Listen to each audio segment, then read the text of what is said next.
we ended up hearing like a deep snoring, like a snoring type breathing.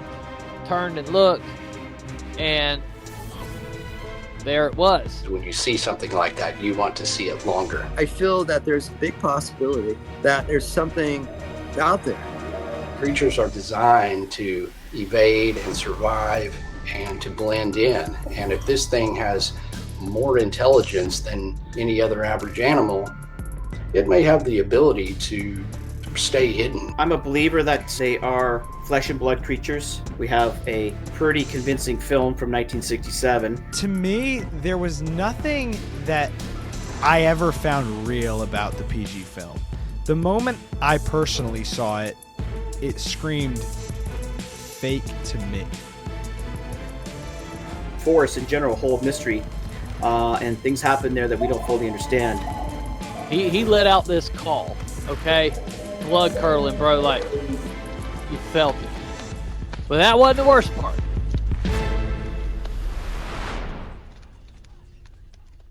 Let's start off by just having you introduce yourself, say your name, a little bit about your research in the space, and what brought you into this field. I'm Lyle Blackburn. I'm a lifelong enthusiast of cryptids and all things monster, really. When I was young, I first discovered monster movies, and somewhere thereafter, I found out about Bigfoot and Yeti and Loch Ness Monster, and that was like, real life monsters, and that really ignited my imagination. My name is Stacy Brown Jr.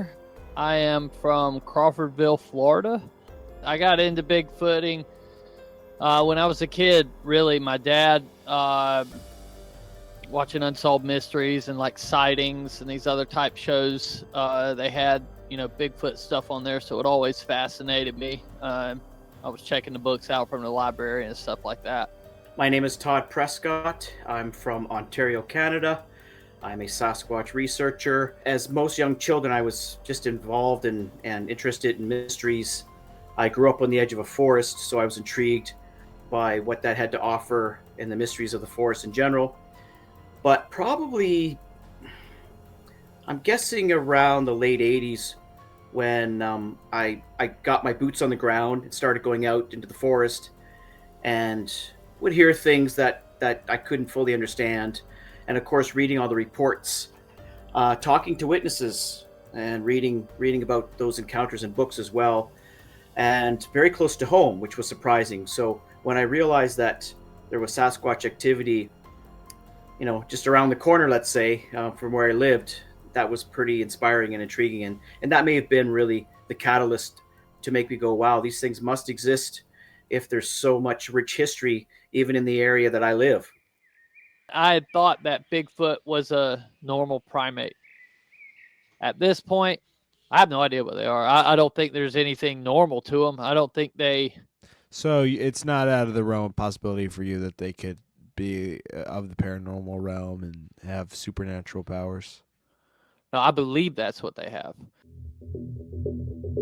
Jumping to the really drastic paranormal conclusions, we're again discrediting nature. I mean, people, what we don't understand in the past has been the work of gods or devils or magic, all this stuff. When we don't understand stuff, we're quick to, humans are quick to find other ways to explain it. But the more we understand about nature and the amazing things that animals can do, the ones we know, things like infrasound and camouflage, and everything in nature is designed to protect and to survive. A tiger doesn't have stripes to be cool so he can be in a zoo.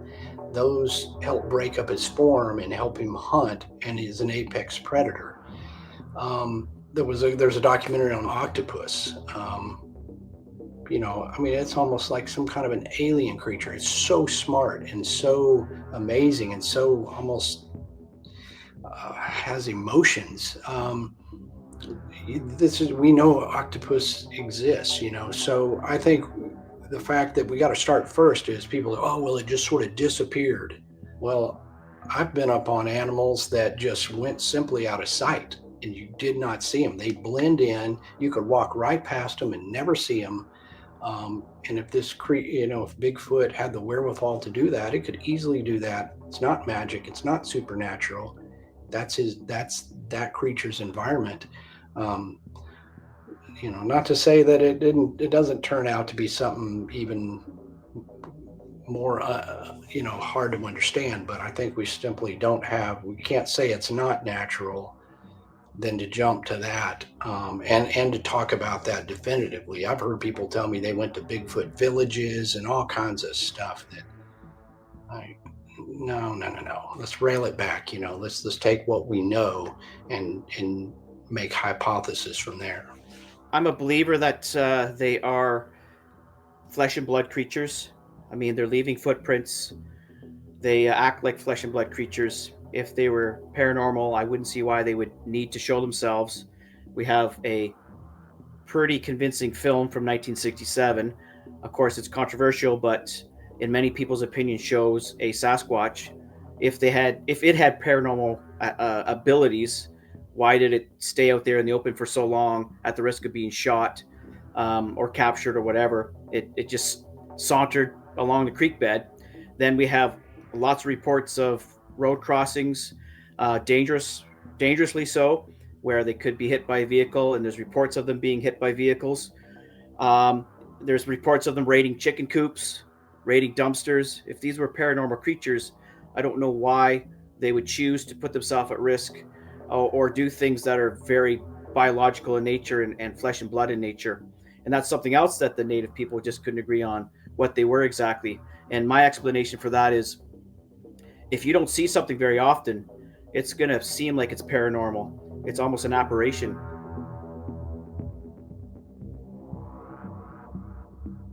I think there's far fewer of these things than people imagine. If you start looking on the internet, you're just overwhelmed with sightings. But if you distill those down over the number of years and really get down to the ones where the person saw it so close that you're like, I can't explain that. I mean, a lot of it was I heard a wood knock or I heard a howl, and it's just this huge deluge of stuff to make them sound like if you go to the state park, they're just running around. I don't think that's the case personally. So they're very few and far between, and not to say that somebody hasn't come across a body. I mean, if you found that in the woods, unless you saw the head or something, you may just think there's a dead animal. It stinks. Is it a hog? Is it a bear? I don't know, but I'm not going to sit here and try to take parts of it. My name is Robert Leiterman. I'm a retired park ranger. It's been retired for a while now. And I first got involved in Bigfoot research, I guess I could say happenstance. I was working as a ranger at Humboldt Redwood State Park.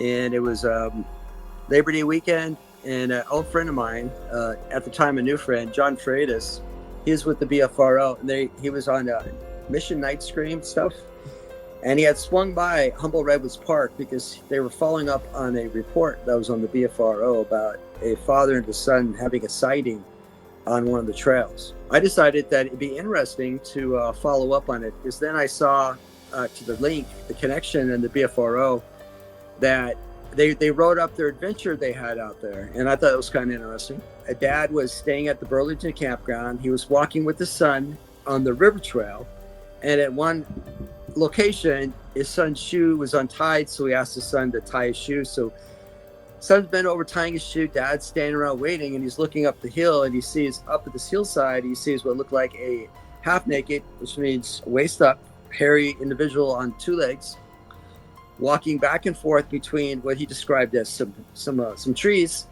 and then stops and rubs his back on what they thought was a stump. And then dad freaks out, gets his kid going, and then they go to report it. Well, afterwards, they go back, and they come back 5 minutes later, and of course, they don't see anything. So then they go back and report it, ask the park people if there's any bears up there, and the park people say, oh, no, there's no bears up there. There is, but we don't like to scare people around the campground. And so he reports it to the BFRO. So that was basically in August. September 23rd, I'm with this park aide. We go up there, we recreate it, try to figure it out. So I take pictures. I have my park aide take pictures, and I pose, but she didn't want to be in the pictures. So I pose for him in front of the tree and my hand pointing at stuff. And then once we got back, I decided to do a little write-up. So we don't traditionally at the park take those kind of animal encounter reports. Right. Because you write it, and then it goes to your supervisor, and it goes to his desk. And you know where that thing goes. It's just like we're not gonna deal with the that. special file that is the garbage can. Yeah, the round file off to the side behind the square file. Yeah. Yeah, they're filed specially. You crumple them up in a ball and toss them in there. It's a special file, right? And they fit very well. Yes. Yeah. So instead of wasting my time for that, I decided to write up what we saw, and I sent it to the BFRO, to this guy named Matt Moneymaker. And then I send it up thinking, oh, good. I just wanted to let them know that in their research, they kind of missed a few things. That was my whole point. And I sent it back to them. Whether or not they saw a Bigfoot, whether it was a bear, it's just that there's a few misunderstandings in the report. So I send it in, and then probably within about a week or so, I get this phone call from Matt Moneymaker. And I wasn't so sure exactly who he was at first, and I realized he was the founder of the BFRO. I think he started that in, I want to say 1996, around 96-ish, I think. Anyhow, either that or 94. Anyhow, it's in there somewhere. And so he asked if I wanted to be a curator for the BFRO, and of course I'm like, what is a curator? What does a curator do? He says, well, you do reports, you do interviews with people. And I go, that might be kind of entertaining. So I said, sure, sign me up. So that was the first initial getting me suckered in.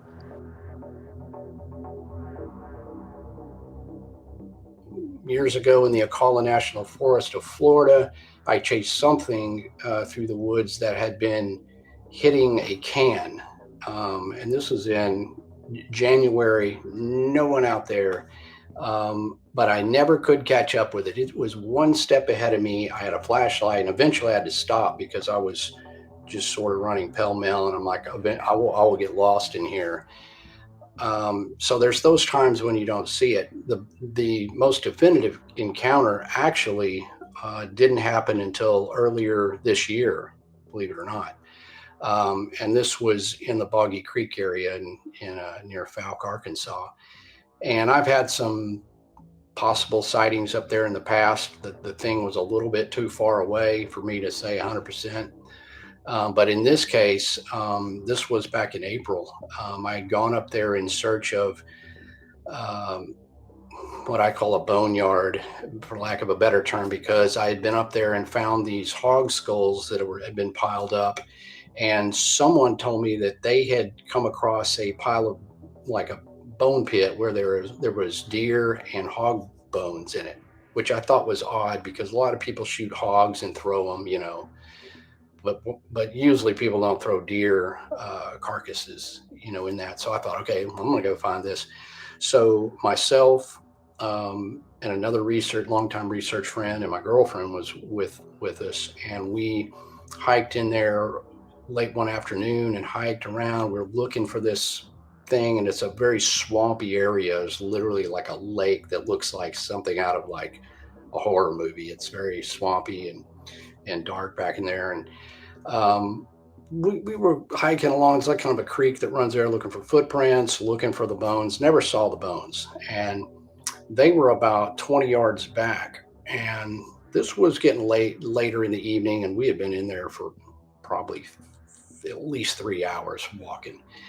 All of a sudden, I kind of see a game trail, and I walked up that just simply because I'd been mucking through this mire, and I'm like, an open space, And I walked up, and about the time I got about 10 yards up it, I heard something sound like footsteps, something walking. And obviously there's been no one out there. And I look up, and first I see what looks like a leg. Then I see another leg kind of come out from the brush. I mean, there's tree cover and open spaces.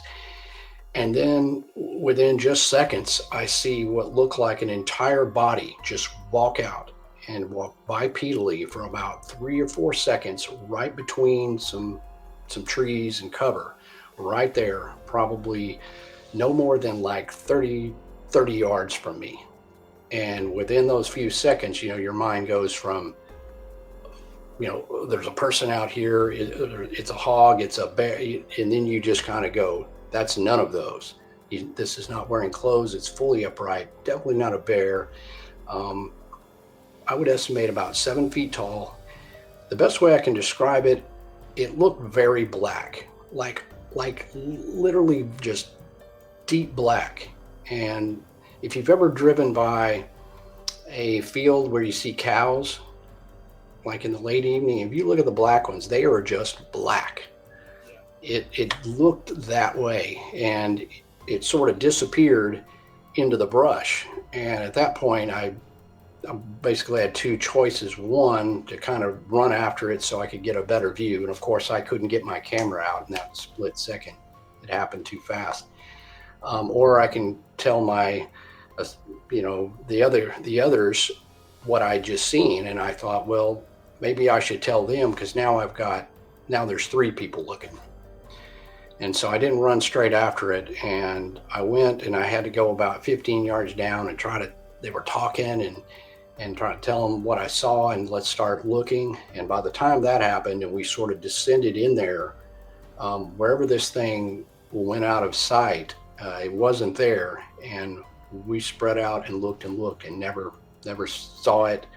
A lot of leaf litter. I didn't see any footprints.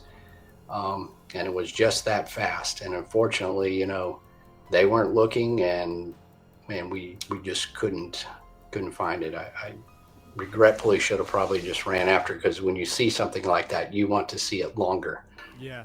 And then sort of the adrenaline takes over. And but I mean, I can definitively say what it wasn't. It wasn't human. It definitely wasn't a bear. It looked like a large black bipedal creature of some sort. And I saw it, it was what daylight there was within the trees. Saw it clear enough to be confident that's what I saw.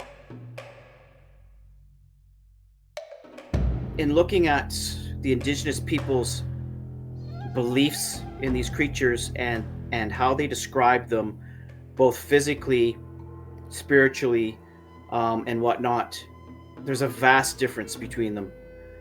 No two are the same, and you can have varying degrees of interpretation with communities or tribes very close to one another. And I suspect that's because there was very little interaction with these creatures, because these creatures are so highly elusive. And that would explain why the indigenous peoples have a different understanding of them. They don't agree. Some of them feel that they were man-eaters, human-eaters. Some feel that they are the guardians of the forest. Some say that they would capture children, the women. Some name them devils of the forest. Others name them gentle giants. So there's quite an extreme of descriptions. And I think that's because even the people that lived closest to them didn't fully understand them, had very little interaction. You have to figure that for these creatures to have eluded us for so long, they must be really elusive, skittish, and a level of intelligence that's beyond, say, a mountain lion or a bear. Nowadays, I think there's more encounters because there's more people out hiking and doing what they do in nature, and then logging, mining, and whatnot. So I think that there's a lot more sightings, and plus we hear about more sightings because we can document them. And when you have, native cultures who say these things exist, they didn't have a habit of making up animals. They might point out spirits and things of that nature, but when it comes to animals, there's coyotes, there's wolves, there's bears, there's, this and that, and there's Sasquatch for the vast majority of them throughout North America. Not just one or two, but for the vast majority of them. Great distances between them, describing I shouldn't say virtually the same thing because there are differences, but you're talking about a hairy creature that walks upright. Let's just say that much. I never thought Bigfoot was real. I thought it was cool, right? Like it's a monster in the woods, and as a kid in the middle of nowhere growing up, that was was life, because the woods were around us. You know what I mean? We'd see things like Boggy Creek and stuff, but never in 100 years did I think it was real. Now, me and my dad would go Bigfooting, right? Yeah. Just to get out of the house and to get away from the women. Like my ex-wife, she wouldn't go. My sister, she wouldn't go. My mom wasn't wanting to go, because like the places where we go, like, I'm not lying to you, you can just like grab the air, like just reach out and grab some air, and you got a handful of mosquitoes. You know what I'm saying? So it was more or less stuff for me and him to do together. And then Finding Bigfoot came out, right? And their second episode, they had a lady from northern Florida. The part of the episode they were in northern Florida, the other part they were in the Glades. Yep. But the northern Florida part, this lady had a greasy handprint on the inside of her door. Okay? And they put her name up on it and stuff, which blew me away. I looked her up in the phone book. You know, we had phone books at the time. Yep. And I just called her, and she was like, yo, come out, you know, in November. And we were going to go, you know, just to have something to do. You know, hell, this crazy old lady saying she got Bigfoot out on her property. Yeah, right, but let's go check it out anyways. Yeah. And then my dad got cancer, and he couldn't go. But my bass player went with me. Gotcha. At the time I was a musician, playing a bunch of gigs and stuff like that, and we were writing a new album. So we figured we'd write some tunes, you know, just have some fun out in the woods. And one thing led to another. Had a sighting of the creature, and that was about it, dude. After that, like... so what was your sighting like? I mean... We're rolling to this lady's house. We're coming down the driveway. And as we're coming down the driveway, something black steps into the woods. Right? And now she's got a long-ass driveway. It's like maybe a half mile. I don't know. Yeah. It's pretty long. But we see something step into the wood line. And now I just seen like from the waist down, right? My buddy said he seen something much bigger, but whatever. So we drive up there. I get out. No tracks in the road. But you can hear something walking down the ravine. And I'm like, bro, power of suggestion. That ain't no Bigfoot. It's probably a hog, you know. Let's roll about our way, you know. And we went up there, and we met with the lady there and her husband, and she loaded us up on this mule. And it's not like a donkey mule, right? For anybody listening, it was like a Kawasaki mule. It was what it was called. It's like like a side by side, almost like a utility vehicle. And little gator type vehicle. Yeah, just like a gator. Anyways, they're driving us up around and all these hills and stuff, and they're like, there's a Bigfoot. I saw a Bigfoot there. This guy had something happen here. You know, it's like a safari. But she drops us out at this place, and she's like, okay, listen, here's our numbers. Do y'all have a gun? I'm like, yeah, I got a gun at a Ruger Red Hawk 44 Magnum on my hip. Nice. And she's like, here's our number. Nobody's ever camped out here before. Now, the BFRO, the big timers there, they... I had a run-in with them. Yeah, right. But they have been investigating this site for 7 years and never stayed at night because it's scared of the dark. Most people... That's why I don't like to call myself a Bigfoot researcher. Most of these people are scared of the dark. I'm not like that. I'm not like that, bro. But it never stayed out there. It blew my mind. You're looking for, mostly... You're supposed to be the organization. Right. And so I was trying to join them at the time, right? So anyways, we get back to camp, not thinking nothing. We done walked, whatever startle fear that we had. We done walked that off. And we were sitting there and just hanging around the campground. We started hearing things like break. The leaves have fallen, so you couldn't walk without like crunching a bunch of leaves. Right. So we're hearing sticks pop and all that stuff. And the footsteps got like unnerving. because I was like, hell, I'm going to hit it with a spotlight, right?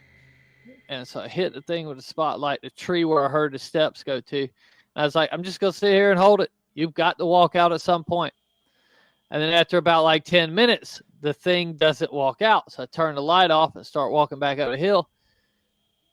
And there the noise goes again as soon as I cut the light off. I was like, damn, dude. You know, I remember there being one part where we were out, we were like saying, stop doing this. You know, we were getting freaked out.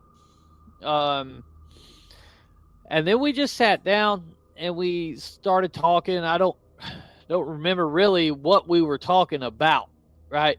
But it had to be good enough that I didn't hear this damn thing walk up the hill into our camp. We ended up hearing like a deep snoring, like a snoring type breathing. Turned and looked, and you know, there it was. You can see it. It turned around, walked off. That was it. How we didn't hear that noise coming up the hill, no idea. And then probably the worst thing happened at around 11:30.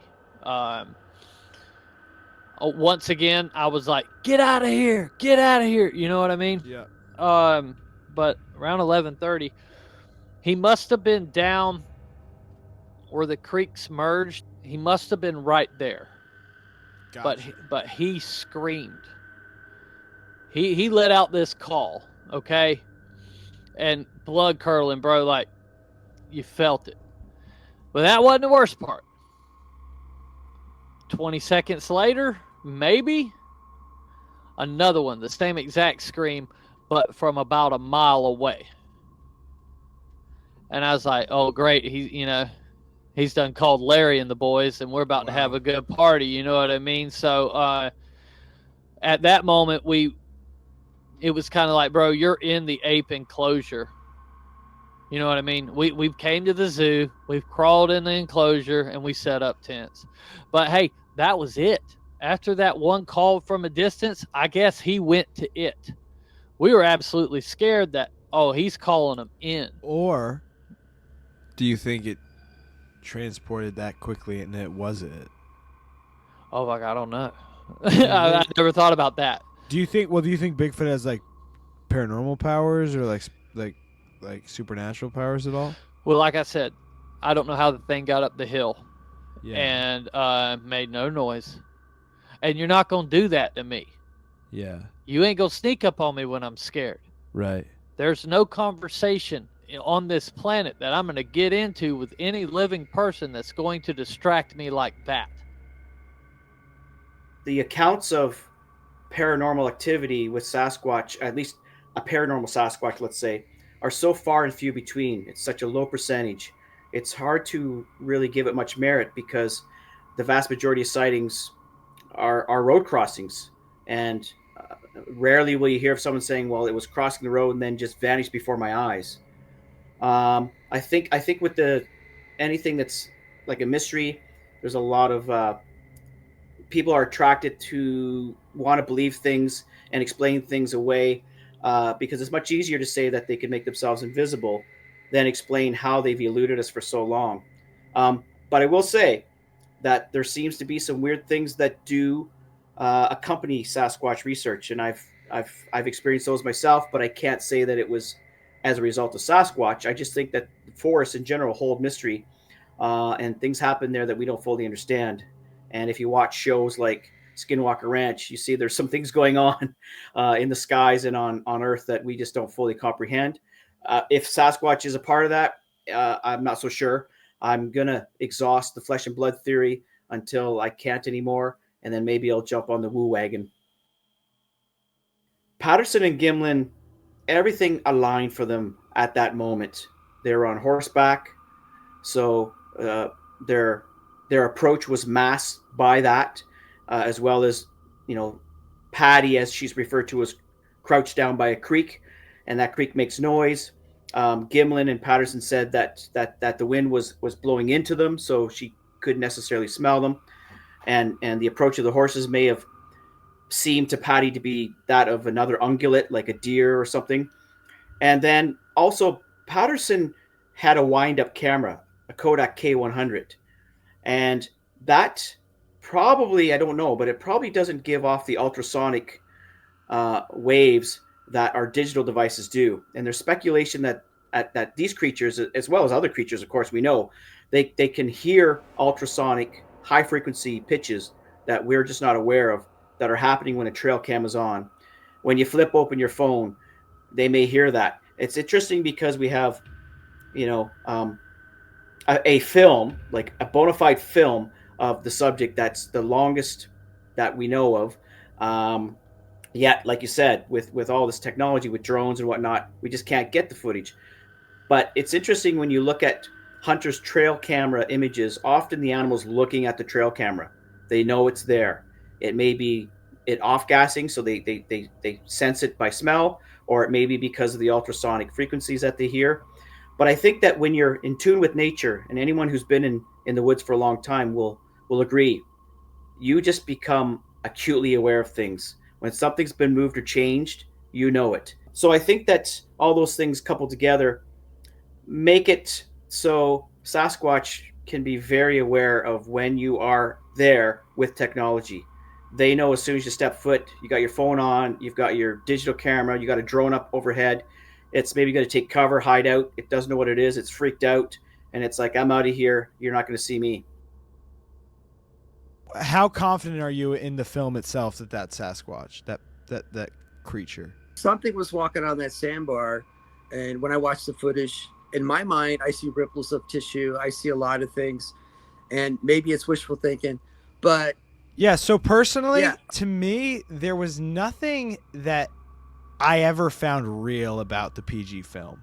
The moment I personally saw it, it screamed fake to me. And so I'm just curious as just kind of defend what makes it real to you and what you saw in it.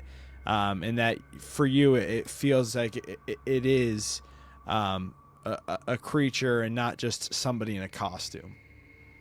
Yeah, well, I'll put it this way. 51% is a yes, 49% is a no. A majority says yes, 51%. I tell this a lot when people ask me about that. Mm-hmm. I've never seen or can prove I saw a Sasquatch out of the wild. Okay. But when I look at the footage in my brain, I mentioned this already, I see what I see, movements, I see different things there too.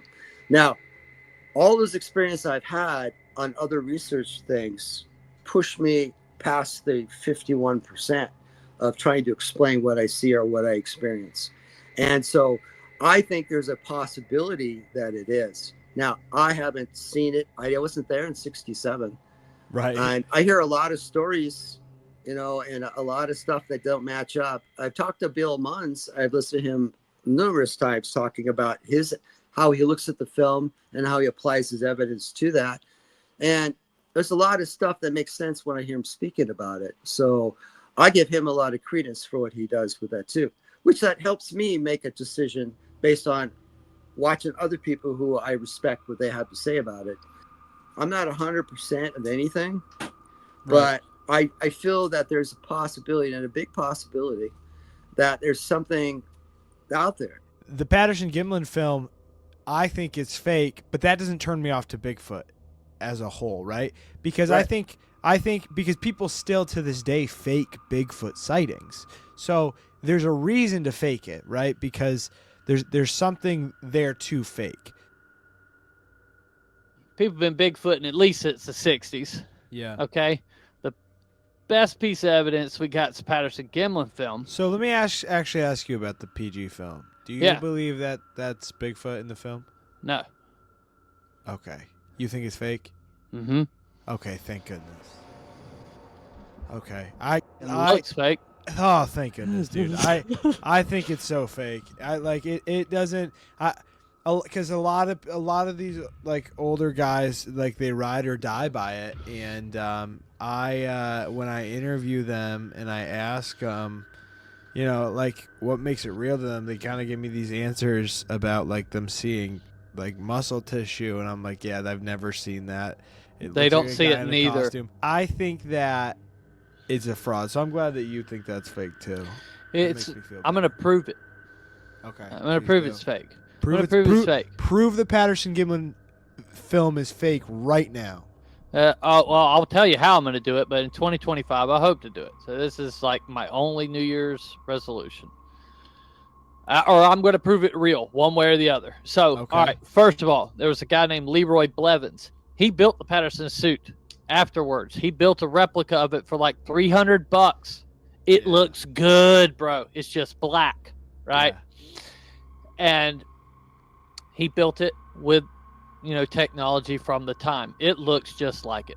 Okay, first of all, so we don't have to do that. We don't have to look at that.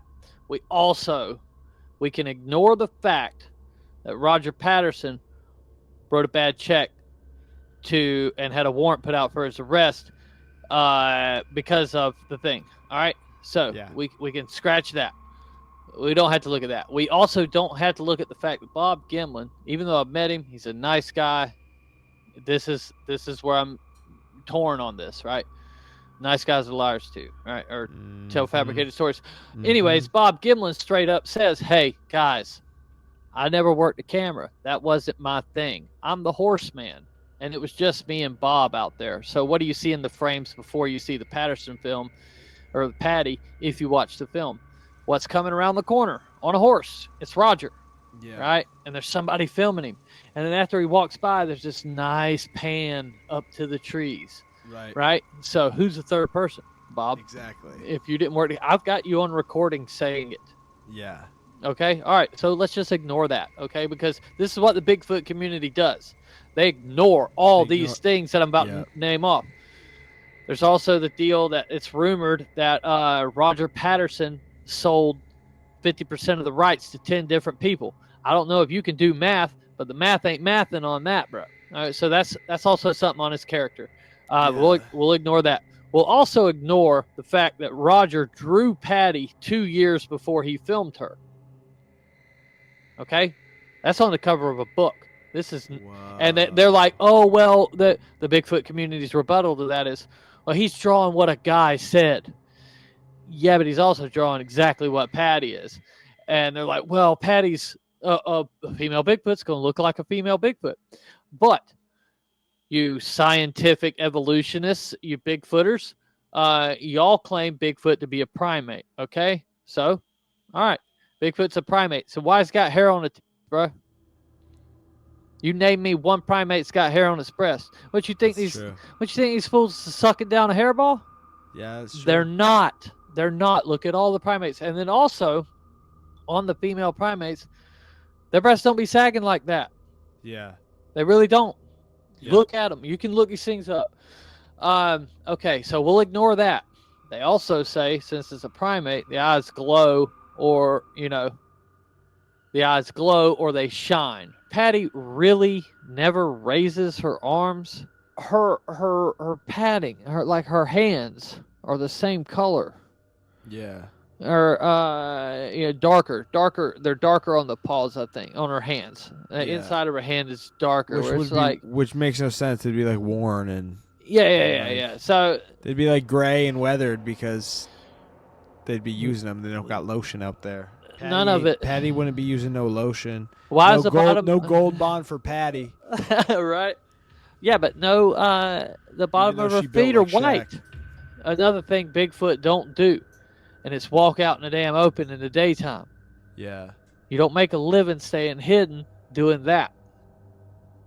In my experience, the vast majority of skeptics are sitting on their chair playing keyboard warrior. So I would say get out there and experience the woods and then get back to me. And I'm not talking about a weekend. I'm talking about years and years of being out there. Do your research. A lot of them just, they jump on the bandwagon. Well, I heard that Roger Patterson on his deathbed confessed that it was a hoax. No, he didn't. Not at all. Well, I heard that he was, he was a criminal. No, he wasn't. He was charged but never convicted of a crime. He was acquitted. So a lot of skeptics are ill-informed, and even when they do become informed, it just doesn't fit into their box. And I get that because there's no body to look at.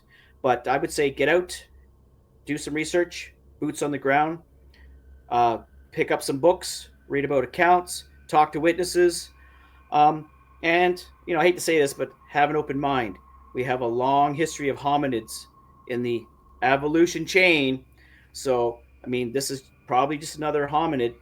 And why can't it fit into your box if you believe in Australopithecus, if you believe in Neanderthal? I mean, you have to, because we have the bones. Here's another hominid, probably, that just has eluded us for whatever reason. But it's not a novel creature per se. I mean, we have a history of these types of creatures on Earth. This very well could just be another one. So I'm surprised the skeptics just don't acknowledge it at all when we have bones of other hominids. Still often associated as a fringe subject. It's a little more cool to say you believe in aliens now, and that's gotten real popular. Like, oh, now, we talk about it in Congress or something. But, people don't want to really announce that they believe in Bigfoot. And I think because they fear ridicule, or somebody's going to think they're crazy or whatever. But, and I think that people, unless you've really invested some research into this, then a lot of times you just don't really know. You just have a cursory knowledge of it.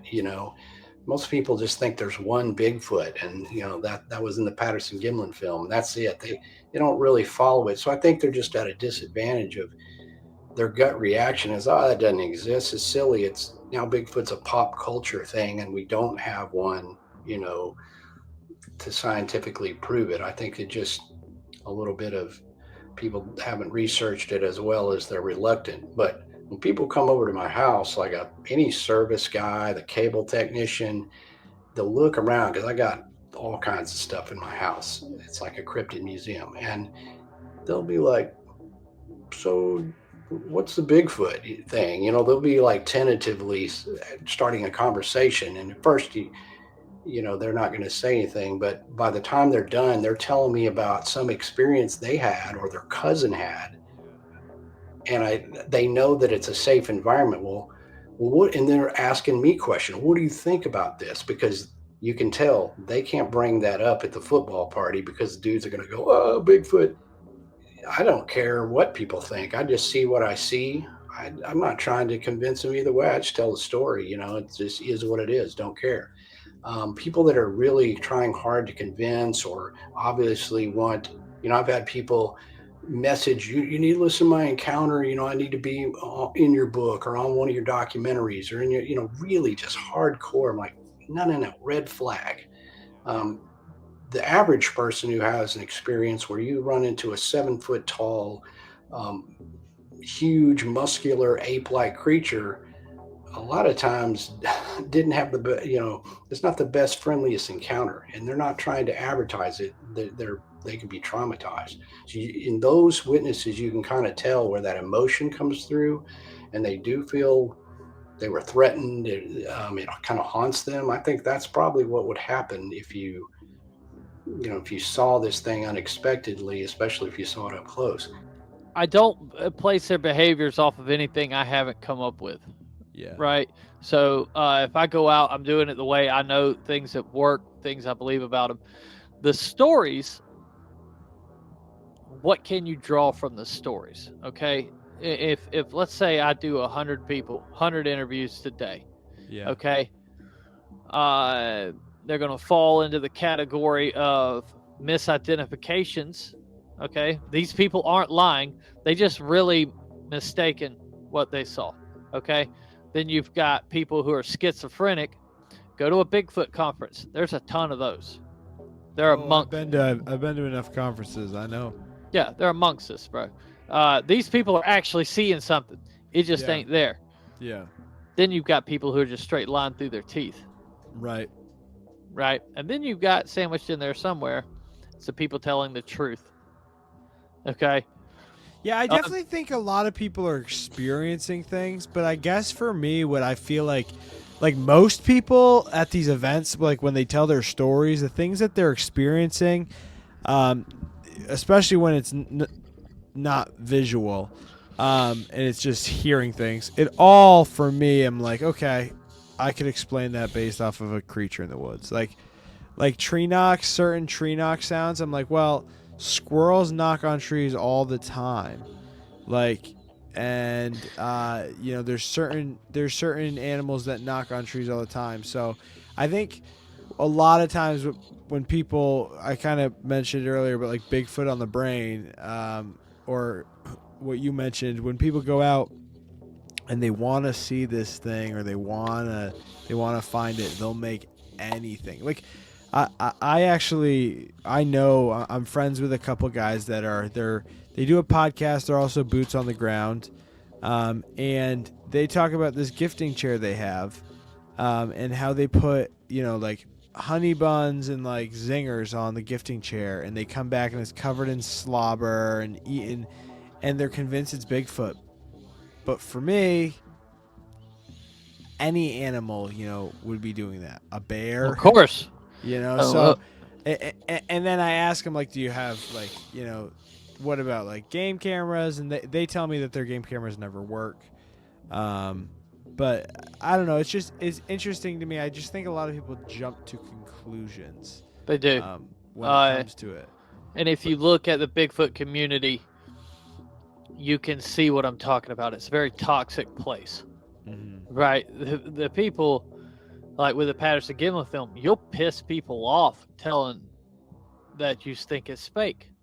If you make that argument, people will get mad with you, bro. Yeah. And what it is, if you look at that, okay, all you guys are supposed to be for science. You're not really for science. You're supposed to question science and question it forever. Yeah.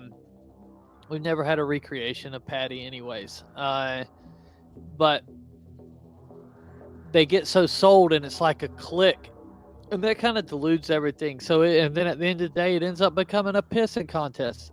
If I take 100 reports, I'm lucky if 4 of them are telling the truth. Right. Because let's say it is a primate, like they think it is. Okay, it's got to be one of the most rare animals on the planet. Otherwise, I'd have shot it by now, dude. Yeah, like what do you think its population would be? And do you think it's like geographical? Where do you think it could be? I have a problem, and it's probably because I don't know the area good enough, right? If we're talking about a primate, like Meldrum and Cliff think it is. Yep. This is the only real primate that's living in areas where the bears hibernate. Yeah. Okay. Why do the bears hibernate? It's because there's no food. So what the hell's a Sasquatch eating? It doesn't make sense that a Sasquatch lives in all these frozen conditions and stuff where it gets cold as shit for months on end. They have to migrate somewhere. Where that is, I don't know. You can ask the people though, and they don't really have an answer. They'll just be like, well, there are things to eat. No, there's not. You're talking about an 800-pound animal. Well, it's starve to death. That's why the other 600-pound animals go to bed. Right? It would only make sense to me. Do you think Bigfoot would be a hibernator? I don't know. It would have to do something, right? Unless it migrated, unless it left, But it also, at the same time, it doesn't make sense the thing lives out there. Yeah. Now, in Florida, I can see it living. In the South. Well, that's the thing. Yeah, migration is an option for sure. But the only issue I have with that is the reports you get from Florida versus like up where I am here in New England versus out west are very different in size and different physical features. It's like Bergman's Law, right? So the closer you get to the equator, the smaller you become. Yeah. Right. But I would think on the West Coast, they would have to travel to the coast. If they were up in the mountains, they would have to go down into the coast or maybe go down to the valleys. They could catch deer or something. Yeah. But I've also heard there's like cave systems that go through America that they use. Could be. But that's if we're talking it's a primate. If we're talking it's a primate, you got to be looking like no more than 5,000. Yeah. You know what I'm if saying? it's paranormal and in that realm, it's like completely different. There's no, Yeah, it could be anything. That doesn't matter. Yeah. Yeah, it could be anything. But going on the what the government wants you to believe is that it's a primate. Do you think the government is hiding information about this? And 100%. What ends up coming out like, oh, y'all have known these things have been going on, and it's like we find out the Roswell UFO crash was because y'all shot like a radio wave at it. Yeah. You know, that caused the ship to crash. Oh yeah, we've been going out and murdering these things so that we can log the land. I wouldn't put that out of it, you know. Like most people, or at least of my era, you know, you just sort of had this romantic notion that this was some undiscovered ape. I mean, along the lines of how we discovered the okapi and pandas and gorillas. You know, these things were once cryptids, and so, you know, that seemed to make the most sense. Of course, as it goes, you know, year after year, more technology, more sightings, and I mean, we do have footprints, and there has been some, you know, suspected hair and, you know, other physical evidence, but thus far no proof, you know, in an absolute term. So you got to wonder. I mean, now I think it's more open to all sorts of things. You know, they're from outer space or they're interdimensional and all that stuff. I mean, I'm not convinced on either one. I just have an open mind about it. I don't try to make it fit with what I want. You know, growing up a hunter, I approach things like that. But even in the experiences I've had, you know, it hasn't been enough to where I could just say definitively one way or another. So I've just gotten to where I don't try to prove it. That's not how even science works. I just go where the data leads, and thus far it's just an open book. What is your why? I mean, why do you investigate Bigfoot? What is the reason you are interested in this topic, and why you are kind of promote the investigation of it? It's a weird thing to explain. The few encounters that I've had, to have that again, I mean, a lot of it is for me, right? To see these things again, you know, not that I'm reaffirming to myself, but just like, it's badass, dude. Like the moment is something else. As for that, after that, like, I used to want to prove it, and I do still want to prove it. I don't think it's something we can prove anymore. And you know, at the end of the day, I would love to be included on a hunt with some Sasquatch. Like, y'all gonna go run some hogs down? Let me go. Yeah. I mean, like, serious. Like, because any video I get, anything I ever get is not going to convince the general public. Let's say I got a body. Yeah. The media is going to all run with the same damn story and smear you from here to next Tuesday, you know, if they want to. Right. You know, how many people brought up bodies and it was a hoax? We found out it was a hoax. Yeah, that's because they ended up telling you what to say. Like, my opinion now, like, I think the government does the same thing they did with the aliens, where they, you know, they had Project Blue Book. They were going around basically debunking everybody. They had Rick Doty lying to people, giving them a little bit of information, but keeping them off the, you know, keeping them off the true nature of it. I can't come to terms with how these smart scientist people are still stuck on the primate thing. For the love of God, the best piece of evidence we have since the Patterson-Gimlin film is my film, or my dad's film, right? That it shouldn't be like that. If this is a normal primate, we should have all kinds of shit. So why are you continuing to bang your head? Makes me believe. Is the government paying you to say this? Are they paying you to continue to make people think that this is a primate so they won't go and look into other methods? They won't try to start logging. We can't get a good footing on what the creature actually is because of government interference. 100% now believe they know, and they're doing their best to ruin it. So it's like a part of me wants to prove it to spite them, right? But then the other part is just like, I just need to experience it for myself. All these people, Right. you know what I mean? Like, what do I got to prove these guys?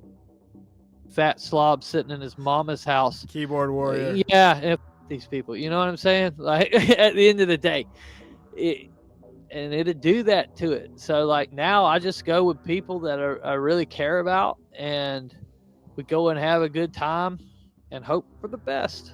That's all it is now. Heck yeah, man. Well, I really appreciate you sitting down and chatting with me tonight. You definitely, helped me kind of formulate some of my opinions a little bit better and answered some questions I had. We'll definitely be in touch and maybe do some more stuff in the future. If y'all come down this way or wherever you want to get it up, I'll Yeah, what part of Florida are you in? I'm in northern Florida, so I'm right below Tallahassee. Okay, cool. So right by the capital. But yeah, dude, y'all ever get down this way, I'll take you to the jungle. Well, we might have to do that, but we'll be in touch, and I appreciate it. So thanks for taking the time out of your night. Hell yeah, brother. You have a good day, man. You too. Bye-bye. It's a mystery that's going to endure until we have a body. That's what it boils down to. And I'm willing to accept that, and I get it. I'm not embarrassed by studying this phenomenon, because at the very least, it's a cultural phenomenon. Even if in the end, it was all hoax and all misidentifications, which I don't think it will be, it still has an impact on our culture in North America, China, Russia, and all the other places named earlier. My last question for you, Todd, is what's kind of your why? Why do you research Bigfoot? What's your purpose behind it? Why do you, what's the joy you find in it? Well, I've always been intrigued by mysteries, not just Sasquatch, Bigfoot, other things too, like Oak Island, the Aztec, the Mayas, all these ancient cultures. It's fascinating, and for me, it's a harmless hobby. I enjoy it. It gives me a chance to get out into nature. It's a good excuse to go out camping for the weekend or get away for a week. It's a good network of people. Even the skeptics, I'm friends with many skeptics as well. It's a great conversation piece, and truly, I would love to get to the bottom of the mystery. Maybe it will help us to understand how we got here. Maybe it'll help us to understand how nature works as well, because I don't think we fully understand how it works. There's I don't want to sound like a broken record, but there's a lot of mysteries in the woods, and maybe there's a reason that we got out of the woods. Well, Todd, I really appreciate you sitting down with me and answering some questions for me tonight. Again, thank you so much, and I'll definitely be in touch in the future. My pleasure. Thank you so much. That's it, eh? That's it. Oh, that was short and sweet. Thank you. All right. Have a great rest of your night. Hey, you take care. Okay, bye-bye.